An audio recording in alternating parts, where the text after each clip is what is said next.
Hello students, आज हम discuss करने जा रहे हैं first year new book chapter number 2, topic है 2.3, नाम है इसका प्रोडक्ट ऑफ टू वेक्टर।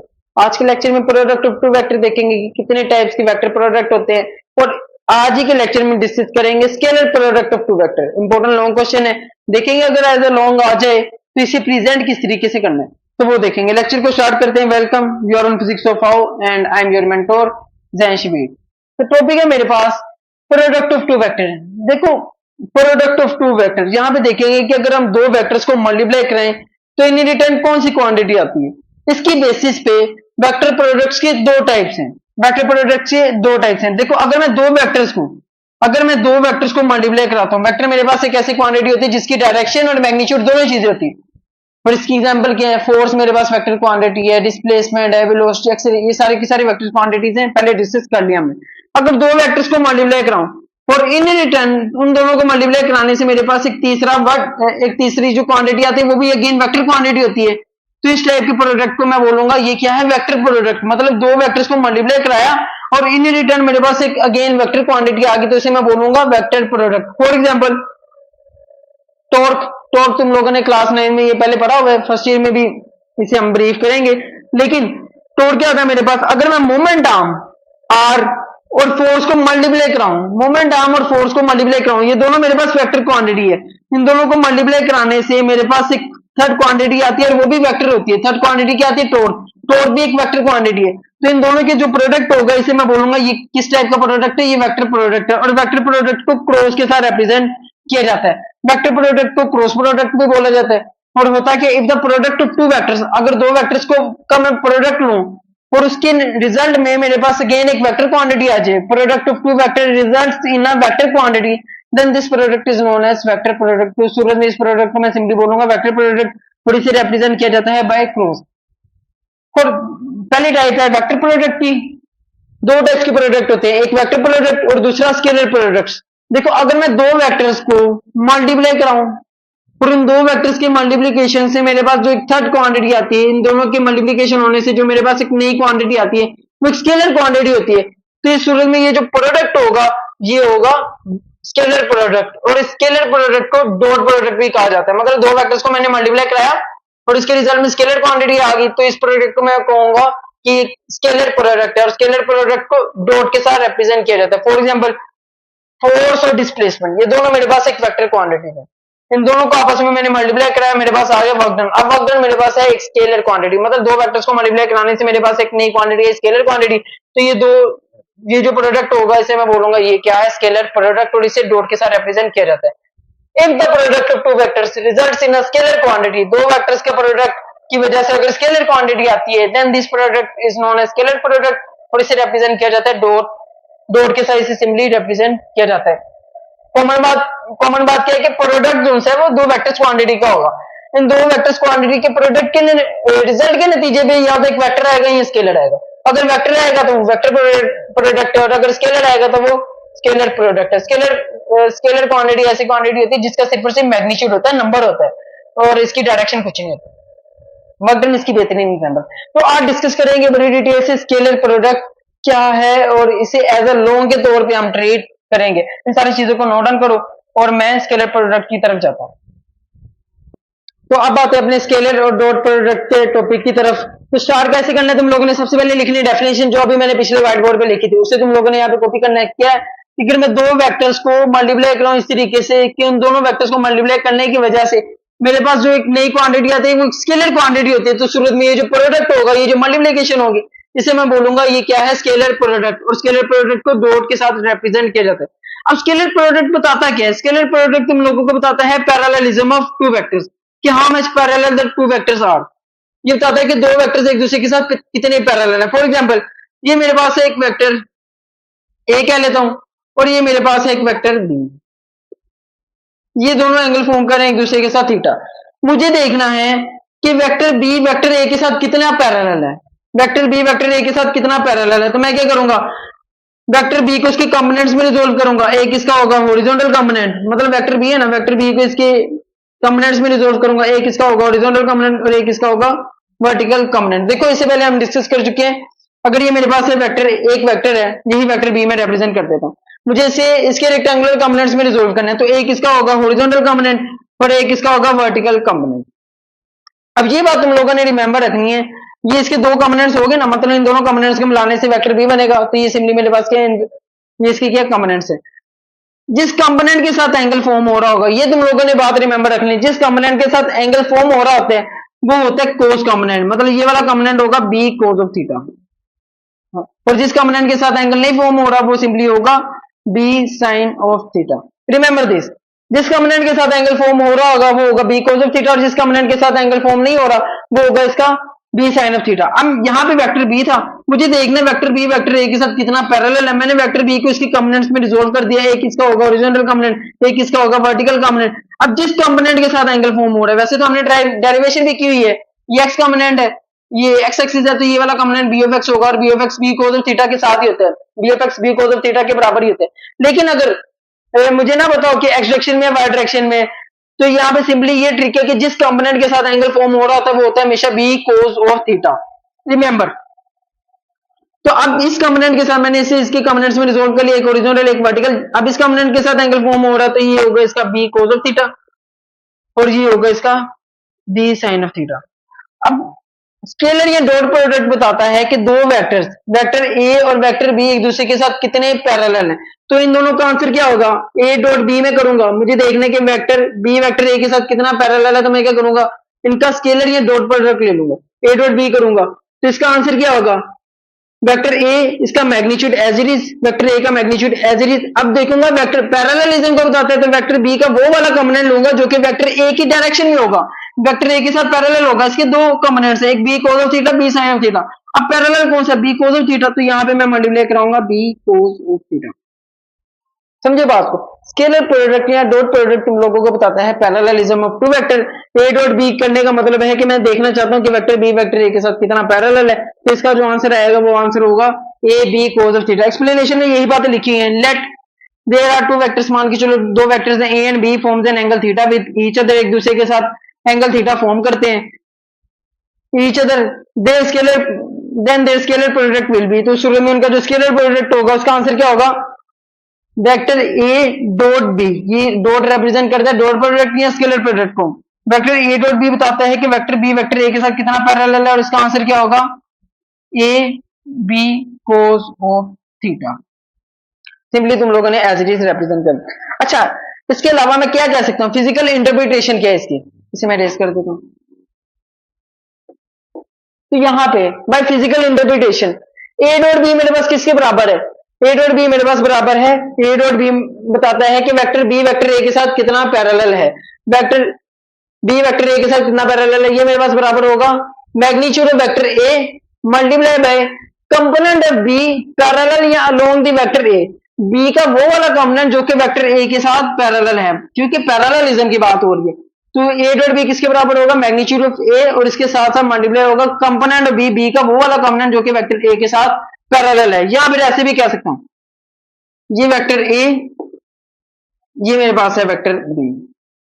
अगर मैं वेक्टर बी की प्रोजेक्शन ड्रा करूं वेक्टर ए पे, वेक्टर बी का अक्स ड्रा करूं कैसे, वेक्टर बी की ये जो टिप है यहां से एक मैं डॉटेड लाइन बनाना स्टार्ट करूंगा जो कि वेक्टर ए पे क्या होगा, परपेंडिकुलर। वेक्टर बी की टिप से डॉटेड लाइन को बनाना स्टार्ट किया जो कि वेक्टर ए पे क्या है, परपेंडिकुलर। ये लाइन वेक्टर ए पे परपेंडिकुलर है, ड्रा कहां से किए, टिप से। तो ये जो होगा, ये जो लेंथ होगी ये मुझे बताएगा प्रोजेक्शन ऑफ, ये बी की प्रोजेक्शन है ए, कि बी का साया ए पे कितना आ रहा है, बी का साया ए पे इतना आ रहा है, प्रोजेक्शन बी की ए पर इतनी आ रही है। और अगेन ये मेरे पास बराबर होता है बी कोस ऑफ थीटा के, मतलब वेक्टर्स को उसके कंपोनेंट्स में रिजोल्व करो तो एक इसका हॉरिजॉन्टल और वर्टिकल कंपोनेंट, तो ये हॉरिजॉन्टल कंपोनेंट हुआ और ये मेरे पास बराबर होगा B cos of theta. Physical interpretation के ए डॉट बी मेरे पास किसके बराबर होगा, एक तो magnitude of A into component of B parallel या अलोंग द ए, या ये भी मैं कह सकता हूं ए डॉट बी मेरे पास बराबर है मैग्नीट्यूड ऑफ ए इनटू या multiply by projection of B on A, B की प्रोजेक्शन ऑन ए, और बी की प्रोजेक्शन ऑन ए क्या, बी कोस ऑफ थीटा। तो ए डॉट बी मेरे पास सिंपली बराबर होगा A B cos of theta के। ए डॉट बी मुझे बता रहा था जो वेक्टर बी है वेक्टर ए के साथ कितना पैरेलल है। सिमिलरली अगर मैं देखना चाहूं कि वेक्टर ए वेक्टर बी के साथ कितना पैरेलल है, बात वही है वेक्टर बी वेक्टर ए के साथ कितना पैरेलल है, पहले मैंने ये देखा तो ए डॉट बी किया। अब मैंने देखना कि वेक्टर ए वेक्टर बी के साथ कितना पैरेलल है, तो बी डॉट ए करूंगा। तो अगेन यही वाला सिनेरियो देखता हूं क्या होगा। अब इसमें क्या करेंगे, ये मेरे पास वेक्टर बी, ये मेरे पास वेक्टर, सिंपली क्या आता है, प्रोजेक्शन में ड्रा करूंगा, ए की प्रोजेक्शन ड्रा करूंगा बी पे। कैसे, ए की टिप से एक डॉटेड लाइन को बनाना स्टार्ट करूंगा जो कि बी पे क्या होगा, परपेंडिकुलर। तो ये मैंने डॉटेड लाइन को बनाना स्टार्ट किया, ठीक है। ये इस पे क्या परपेंडिकुलर ये एंगल हो रहा है, फॉर्म हो रहा है थीटा। ये इसका हो जाएगा हॉरिजॉन्टल कंपोनेंट वेक्टर ए का, ये एक इसका हो जाएगा वर्टिकल कंपोनेंट वेक्टर ए है। एक इसका ये हॉरिजॉन्टल कंपोनेंट हो जाएगा, अब एक इसका हो जाएगा ये वाला वर्टिकल कंपोनेंट। अच्छा देखो, जिस कंपोनेंट के साथ एंगल फॉर्म हो रहा होता है, जिस कंपोनेंट के साथ एंगल फॉर्म हो रहा होता है वो होता है ए कोस ऑफ थीटा। ये वाला क्या होगा, ए कोस ऑफ थीटा। और जिसके साथ नहीं हो रहा वो होगा simply A sine of theta. अब मुझे देखना है वेक्टर ए वेक्टर बी के साथ कितना पैरेलल है। तो ये मेरे पास बराबर होगा A dot B. A dot B करूंगा तो इससे मुझे पता लग जाएगा वेक्टर ए वेक्टर बी के साथ कितना पैरेलल है। तो ये बराबर होगा मैग्नीट्यूड ऑफ बी, बी का मैग्नीट्यूड इनटू पैरेललिज्म को देखना है तो component of vector A vector B का वो वाला कंपोनेंट जो कि वेक्टर बी के साथ पैरेलल है, वो वाले वेक्टर को, वो वाले कंपोनेंट को मैं साथ में मल्टीप्लाई कराऊंगा। Magnitude of B into component of A along या parallel to vector B. Vector A का वो वाला कंपोनेंट जो कि वेक्टर बी के साथ पैरेलल है। अब वेक्टर ए का कौन सा वाला कंपोनेंट पैरेलल है, ए कोस ऑफ थीटा। या ये भी मैं कह सकता हूँ प्रोजेक्शन ऑफ ए का साया, ए की प्रोजेक्शन ऑन बी, और ए की प्रोजेक्शन ऑन बी तो simply A cos of theta है। या ये लिख लूं या ये लिख लूं, तो ये मेरे पास बराबर होगा B A cos of theta के। तो बी डॉट ए किसके बराबर होगा, B A cos of theta के। ए या बी को मैं पहले भी लिख सकता हूँ, 2+3 लिखूं या 3+2 लिखूं, फर्क तो नहीं पड़ता, यानी दोनों को रिप्लेस भी कर सकता हूँ। तो यहाँ पे मैं लिख सकता हूँ A B cos of theta के। मतलब बी डॉट ए, इसका जो आंसर है वो भी क्या है, A B cos of theta. और ए डॉट बी का भी answer A B cos of theta आया था। तो इसका मतलब है जो स्केलर प्रोडक्ट है, स्केलर प्रोडक्ट है वो कम्यूटेटिव होता है in nature. A dot B करूं या बी डॉट ए करूं, इससे फर्क नहीं पड़ेगा, दोनों का आंसर क्या आएगा, सेम आएगा। तो यहाँ पे लिखा फ्रॉम इक्वेशन 1 और इक्वेशन 2 से the scalar products hold commutative property. इसका मतलब है A dot B B dot A के बराबर है, और ये अगेन बराबर है A B cos of theta के। अब इसकी एग्जांपल को स्टडी करते हैं और उसके बाद कैरेक्टरिस्टिक्स की तरफ हम मूव करेंगे। इन सारी चीजों को नोट डाउन कर लो। तो नाउ आप स्केलर प्रोडक्ट की एग्जांपल और इसकी कैरेक्टरिस्टिक्स को स्टडी करते हैं। सबसे पहले एग्जांपल, इसकी जो बेहतरीन एग्जांपल अभी मैंने डिस्कस की, जो स्केलर प्रोडक्ट की एग्जांपल है वो है वर्क डन। मतलब मैं फोर्स और डिस्प्लेसमेंट, ये दोनों मेरे पास एक वेक्टर क्वांटिटीज है। जब मैं इन दोनों को मल्टीप्लाई कराता हूँ, इन दोनों को प्रोडक्ट लेता हूँ, तो मेरे पास इन रिटर्न आता है वर्क डन, जो कि क्या है, एक स्केलर क्वांटिटी। वेक्टर्स को मल्टीप्लाई कराने से स्केलर आ गया, तो ये मेरे पास कौन सा प्रोडक्ट, स्केलर प्रोडक्ट। तो इसकी सबसे बेहतरीन एग्जांपल है वो है work done, which is equal to force into displacement. देखो अब ये मेरे पास एक बॉडी है, इसे मैं बाद में रिप्रेजेंट करता हूँ। ये मेरे पास एक बॉडी है, इस बॉडी में मैं, इस बॉडी पर मैं एक फोर्स लगा रहा हूँ इस डायरेक्शन में। ऐसे समझ लो जैसे एक वो रोलिंग बैग होता था कि जिसे बच्चे जो उनसे वो रोल करते हुए लेके जाते थे। इस डायरेक्शन में वो फोर्स लगा रही है, और इसके रिजल्ट में इस फोर्स की वजह से जो बॉडी है या वो जो बैग है वो इस डायरेक्शन में डिस्प्लेसमेंट कवर कर रहा है। अब मैं फोर्स लगा रहा हूँ इस तरफ और डिस्प्लेसमेंट कवर कर रहा है इस तरफ बॉडी। अगर मैं फोर्स को इसके कंपोनेंट्स में रिजोल्व करूं तो एक ये कंपोनेंट होगा हॉरिजॉन्टल कंपोनेंट और एक होगा वर्टिकल कंपोनेंट। अब इस कंपोनेंट के साथ एंगल फॉर्म हो रहा है, तो जिस कंपोनेंट के साथ एंगल फॉर्म हो रहा होता है वो होता है मेरे पास cos component, F cos of theta. और जिसके साथ नहीं हो रहा वो simply sine, F sine of theta. ये फोर्स को मैंने इसके कंपोनेंट्स में, रेक्टेंगुलर कंपोनेंट्स में रिजोल्व कर लिया। एक horizontal F cos of theta, एक vertical F sine of theta. अब बॉडी इन दोनों फोर्सेस में से किस फोर्स की वजह से डिस्प्लेसमेंट कवर कर रही है, मतलब बॉडी डिस्प्लेसमेंट कवर करी इस डायरेक्शन में, और इस ये वाली फोर्स जो है वो रिस्पॉन्सिबल है बॉडी को इस डायरेक्शन में मूव कराने के लिए। ये वाली फोर्स तो चाह रही है कि बॉडी ऊपर मूव करे, लेकिन बॉडी डिस्प्लेसमेंट कवर कर रही है इस तरह। तो जो बॉडी डिस्प्लेसमेंट कवर कर रही है वो इस फोर्स की वजह से डिस्प्लेसमेंट कवर कर रही है। तो जो मेरे पास वर्क डन होगा एफ डॉट डी, तो जो मेरे पास वर्क डन होगा वो मेरे पास बराबर होगा effective component of force along D. D की डायरेक्शन में फोर्स का इफेक्टिव कंपोनेंट कौन सा है, जिसकी वजह से इनफैक्ट डिस्प्लेसमेंट हो रहा है, तो इफेक्टिव कंपोनेंट है एफ कोस ऑफ थीटा। तो जो वर्क डन है वो मेरे पास सिंपली बराबर होगा F cos of theta into D, या सिंपली इसे मैं लिख दूं F D cos of theta के। Work done which is equal to F dot D, ये मेरे पास बराबर है F D cos of theta के। तो अभी हमने देख भी लिया डॉट प्रोडक्ट यही होता है, ए डॉट बी का डॉट प्रोडक्ट किसके बराबर होता है, A B cos of theta. तो यहाँ पे देख लो F dot D, dot product ये मेरे पास बराबर है F D cos of theta की सिंपली। तो ये एक एग्जांपल थी जिसे हमने डिस्कस कर लिया। अब इसकी कैरेक्टरिस्टिक्स की तरफ आते हैं। कैरेक्टरिस्टिक्स में जाने से पहले एक पॉइंट है, वो क्या है कि अगेन मैं रिमाइंड करवा रहा हूं कि scalar products tell the parallelism of two vector. Scalar product कहता है कि दो वेक्टर एक दूसरे के साथ कितने पैरेलल हैं। तो यहाँ पे भी हमने ये देखा कि फोर्स का वो वाला कंपोनेंट जो कि पैरेलल होगा डी की डायरेक्शन में, तो एफ पॉजिटिव थीटा लिया। और ये अगेन बी है, ए है, इन दोनों का डॉट प्रोडक्ट बताएगा कि वेक्टर बी वेक्टर ए के साथ कितना पैरेलल है। डॉट प्रोडक्ट बताता है कि दो वेक्टर्स एक दूसरे के साथ कितना पैरेलल है। चलो कैरेक्टरिस्टिक्स की तरफ आते हैं। पहली कैरेक्टरिस्टिक्स है scalar product is commutative in nature. हमने पिछले व्हाइट बोर्ड पे देख लिया था कि जो स्केलर प्रोडक्ट है वो कम्यूटेटिव होता है, मतलब ए डॉट बी करो या बी डॉट ए करो, दोनों का आंसर बराबर होता है, which is equal to A B cos of theta. इससे फर्क नहीं पड़ता। पहली कैरेक्टरिस्टिक्स होगी। दूसरी, scalar product of two parallel vectors will simply equal to the multiplication of their magnitude.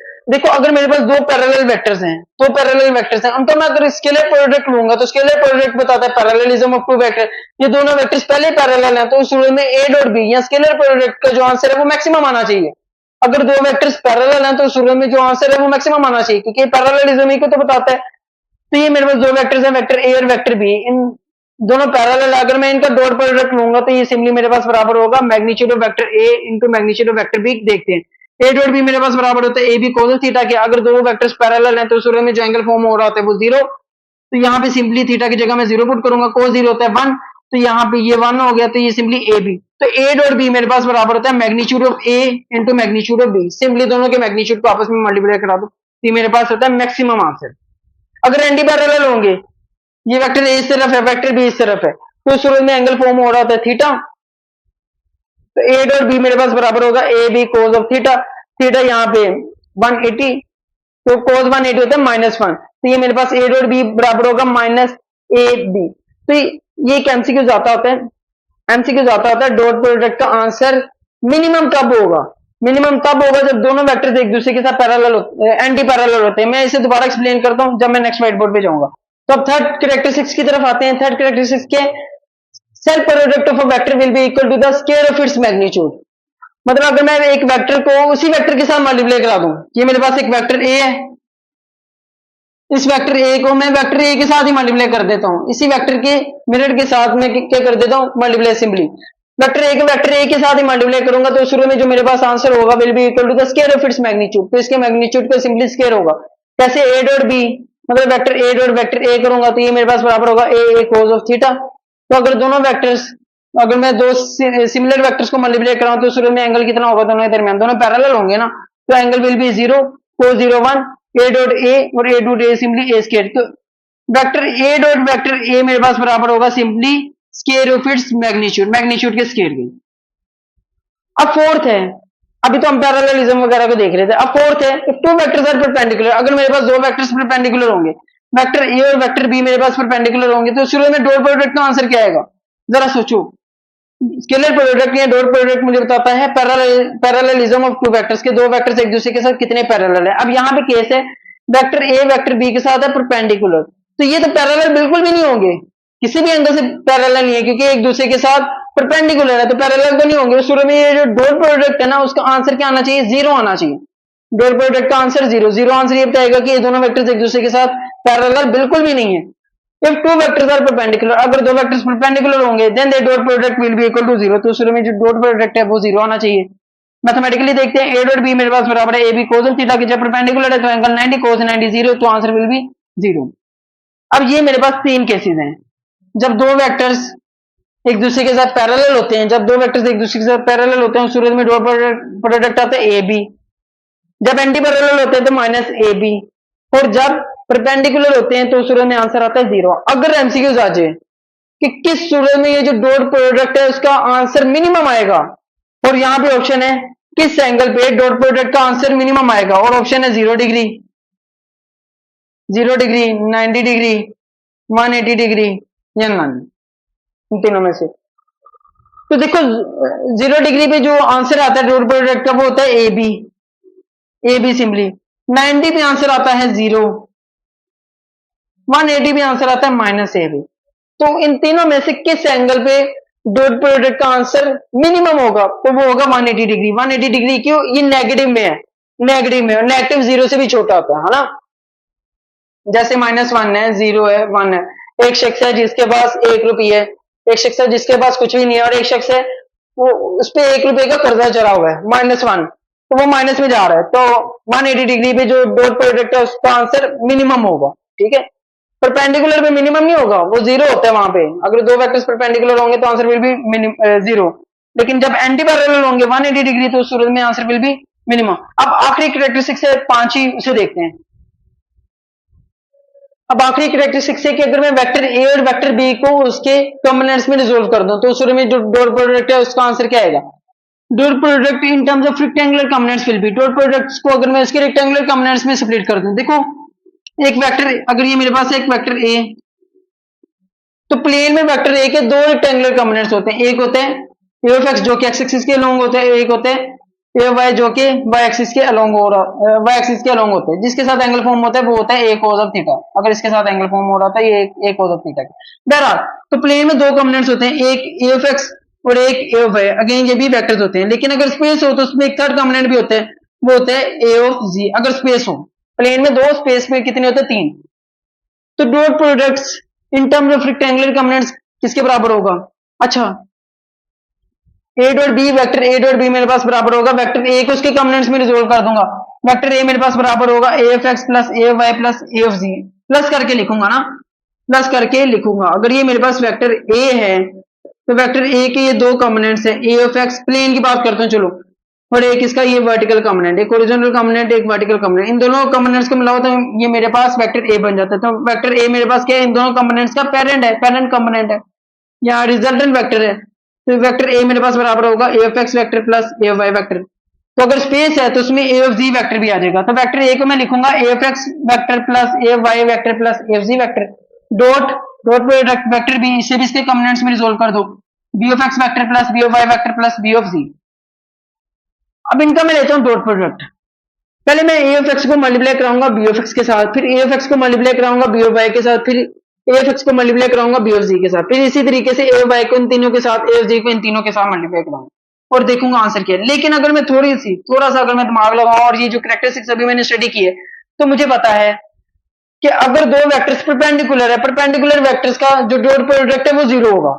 अगर मैं पहले केस की बात करूं, ए ऑफ एक्स और बी ऑफ एक्स की बात करूं, तो एक्स ये बता रहा है कि ये जो ए ऑफ एक्स है ये भी एक्स एक्सिस के अलोंग है, बी ऑफ एक्स ये वाला वेक्टर ये भी एक्स एक्सिस के अलोंग है। ठीक है, मतलब ये भी एक्स एक्सिस के अलोंग ए ऑफ एक्स और ये भी एक्स एक्सिस के अलोंग बी ऑफ एक्स भी, है ना। तो अगर ये दोनों सेम एक्सिस के अलोंग है तो इसका मतलब है ये दोनों क्या होंगे? पैरेलल। जब दो वेक्टर्स पैरेलल होते हैं तो शुरू में उनका आंसर क्या आता है? सिंपली ए डॉट बी मेरे पास बराबर होगा ए बी के। तो A of X vector into B of X vector simply मेरे पास बराबर होगा A of X into B of X, क्योंकि ये दोनों क्या है? पैरेलल है। लेकिन जब मैं ए ऑफ एक्स और बी ऑफ वाई को मल्टीप्लाई कराऊंगा, ए ऑफ एक्स का मतलब है ये वाला तो एक्स एक्सिस के अलोंग है, बी ऑफ वाई का मतलब है ये वाई एक्सिस के अलोंग है। तो इसका मतलब है दोनों के दरमियान एंगल कितने? 90 डिग्री, और दोनों क्या है? परपेंडिकुलर। तो उस सूरत में ये जो डॉट प्रोडक्ट है इसका आंसर क्या आएगा? जीरो। मतलब A of X into B of Y मेरे पास क्या आएगा? ये जीरो आएगा, लिखने की जरूरत नहीं।